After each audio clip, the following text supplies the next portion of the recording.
సరే ఏంటి సార్, పుట్టా మహేష్ యాదవ్ రెడ్ హ్యాండెడ్గా దొరికారు డ్రగ్స్ కేసులో. ఇప్పటికే జరిగి 3-4 రోజులు అయిపోయింది. ఒక దెబ్బకి 3 పెట్టలు కథ విన్నారు ఎప్పుడైనా? చెప్పండి, మీరు చెప్పండి. బీసీ పునాదుల మీద ఏర్పడిన తెలుగుదేశం పార్టీ కదా. అవును. మీకు అర్థమయ్యే విషయం చెప్తాడు. మా ఉత్తరాంధ్ర ముద్దుబిడ్డ మా ఎర్రన్నాయుడు గారు, ఆయన కొడుకు రామ్మోహన్ నాయుడు గారు దమ్మిడికి పనికిరాని దిక్కుమాల ఏవియేషన్ శాఖ ఇచ్చారు ఆయనకి. అవును. బీసీ వాడు మళ్ళీ బీసీ ప్రధాని. మా సపోర్ట్ తోనే అక్కడ నిలబడింది. మీరు ఇవన్నీ ఎందుకు చెప్తున్నారని అనుకోవచ్చు, కానీ ఇది వినండి. ఫస్ట్ ఎయిర్పోర్ట్లు మనవు కాదు, ఫ్లైట్లు మనవు కాదు. ఈయన గట్టిగా గతమాయించిన వాళ్ళు మాట ఏం లేదు, స్ట్రైక్ పోయారు ఏకంగా. ఆ తలకాయ నొప్పులని ఆయన భరించుకున్నాడు పాపం. అపవాదులు అవమానాలు భరించాడు. దీనికి పెద్ద స్టాగ్ లైన్ ఏంటంటే తెలుగుదేశం బీసీ పునాదుల మీద ఏర్పడిన తెలుగుదేశం. ఇప్పుడు ఇందాక చెప్పాను, ఒక దెబ్బకు 3 పెట్టలు. ఒక కొడుకు పుట్ట మహేష్ యాదవ్ చేసిన ఒక కోతి పనికి రాయలసీమలో ఒక యాదవ్ సామాజిక వర్గం నుంచి గెలిచిన పుట్ట సుధాకర్ యాదవ్ గారికి ఈసారి మినిస్ట్రీ ఎక్స్పాన్షన్ లో ప్రాబిలిటీస్ ఆర్ వెరీ హై. సభకు నమస్కారం. సుపుత్ర కొంపపేకర అన్నందుకు ఎప్పుడో సీనియర్ మోస్ట్ ఇంట్లో కొంచెం ఫ్యామిలీలో లోకల్కి మా దగ్గర పెట్టుకునే మేము గెలిపించుకుంటామని భరోసా ఇచ్చి ఈ కోతి కొమ్మ చాడినట్టు తీసుకెళ్లి ఈయన గెలిపించుకున్న పాపానికి ఈ మొత్తం పుట్టుముంచాడు. యనమల రామకృష్ణ గారు ఇప్పుడు రాజ్యసభ ఎంపీ రేస్ లో ఉండే chances are very high, senior most కాబట్టి. ఎందుకంటే ప్రత్యక్ష రాజకీయాల్లో అవకాశం లేదు.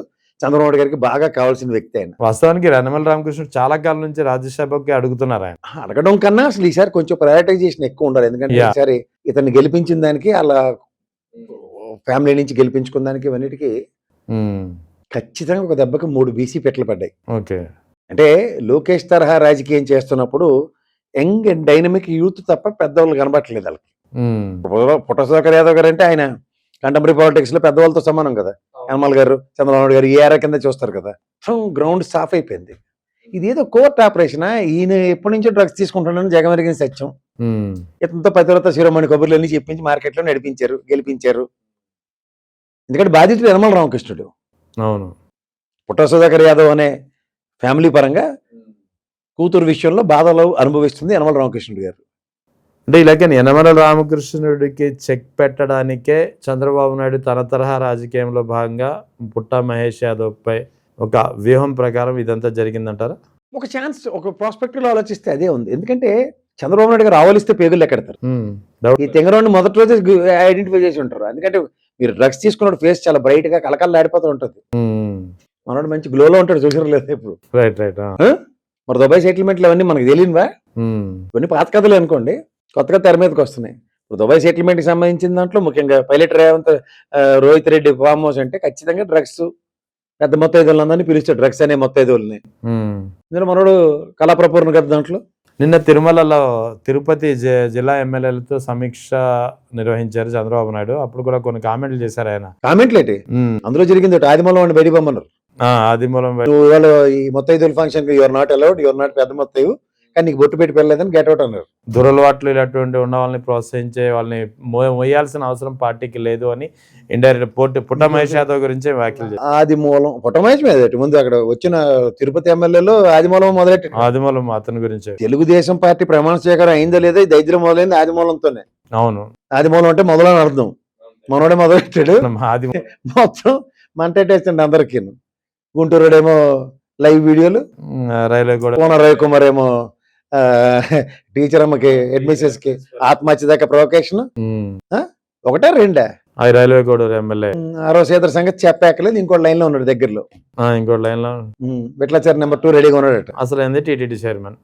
ఈ దగ్గర చూడు, మీరు పుట్టాక సుధాకర్ యాదవ్ ఇంకో కోతి కొమ్మ చేయటది వలన తండ్రికి కూడా మళ్ళీ ఎలా పేక చుట్టాడు చూడండి. బోలేబాబా గారిని ఎవరు తెచ్చారంటే సుధాకర్ యాదవ్. అంటే ఇప్పుడు దేవదేవుడితో పెట్టుకున్న పాపానికి ఎన్ని టెంకులు వచ్చిపోతున్నాయి చూడండి. అదే అడగబోతున్నాను. యాక్చువల్లీ తిరుమల ఎపిసోడ్ స్టార్ట్ అయినప్పటి నుంచి చూస్తున్నాను. తిరుమల ఎపిసోడ్ స్టార్ట్ అయింది, లడ్డూతో స్టార్ట్ అయింది, నెయ్యితో స్టార్ట్ అయింది. ఆ చివరికి ఎక్కడికి వెళ్ళింది? ఇందాపూర్కి వెళ్ళింది. అది ఇందాపూర్కి వెళితే ఏం బయటపడింది? హెరిటేజ్ బయటపడింది. సో లింకులన్నీ వీళ్ళ తవ్వుకోవడం. అంతే. ఇప్పుడేమో మళ్ళీ తిరిగి తిరిగి ఏలూరు ఎంపీ విషయం ఎవరు అంటే మళ్ళీ టీటీడీ మాజీ చైర్మన్ కొడుకు అని చెప్పి మళ్ళీ టీటీడీ ప్రస్తావన వచ్చింది. ఇప్పుడు మళ్ళీ తిరిగి కదిపితే భోలేబాబా ఎవరైతే మొత్తం కర్త కర్మ క్రియగా అంటున్నారో అది తెచ్చింది కూడా సుధాకర్ యాదవ్ అంటారు. సో ఇప్పుడు ఒకటి గుర్తుంచుకోండి, ఎవడైనా సరే క్యారమ్ బోర్డు ఆడేవాడు మొదట ఒక కాయిన్ వేస్తాడు, తర్వాత రెడ్ కాయిన్కి ఎలిజిబిలిటీ ఉంటుంది. నెక్స్ట్ ఫాలో అప్ కాయిన్ కొట్టినాడు మగడు. అవును. వీళ్ళు ఫాలో కాయిన్ కొట్టకుండా ముందే రెడ్ కొడితే ఆదిమూలం వాడు ఎప్పుడైతే పూజ పునస్కారం గణపతి పూజలో మొదలెట్టాడో ఏది మొదలవుతుందో అదే మొదలవుతుంది సార్ పార్టీకి.